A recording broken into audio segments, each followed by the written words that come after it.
நம்முடைய தமிழ் வேதம், அதாவது ரிக்கேசு சாமாதர்வன்னு சொல்லி வடமொழி வேதங்கள் 4 இருக்கு இல்லையா? ஆமாங்கய்யா. அதே போல தமிழ்ல 12 திருமுறையா நமக்கு தமிழ் வேதம். உண்மையிலேயே அந்த 4 வேதம் என்னன்னா அறம், பொருள், இன்பம், வீடு.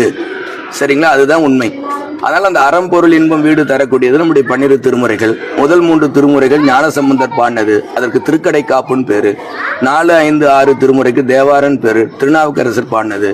7ஆம் திருமுறைக்கு திருப்பாட்டுன்னு பேரு, நம்பியாறு பெருமான் சுந்தரமூர்த்தி சுவாமிகள் பாடினது. 8ஆம் திருமுறைக்கு திருவாசகம், திருக்கோவில் 2 நூல்கள். அது நம்ம மாணிக்கவாச பெருமான் பாடினது, சுவாமியே எழுதுகினார். மனிதன் இறைவனுக்கு சொன்ன நூல்கள். அதனால பாவை பாடிய வாயால் கோவை பாடுங்க சாமியை கேட்டுக்கிட்டு, ஏன்னா சன்மார்க்கம் மாணிக்கவாச காட்டு நிறைய பேர் சன்மார்க்கம். அதுக்கு 2 ரூட்டு. ஒரு ரூட்டு ஆசிரியன் மாணவன், இன்னொரு ரூட்டு தலைவன் தலைவி, காதலன் காதலி. அதுக்காக தான் பாவை பாடிய வாயால் கோவை பாடுங்க, அதையும் திருக்கோவையான்னு கேட்டு வாங்கிட்டாரு. அதுக்கப்புறம் 9ஆம் திருமுறை திரு இசைப்பா திருப்பல்லாண்டு.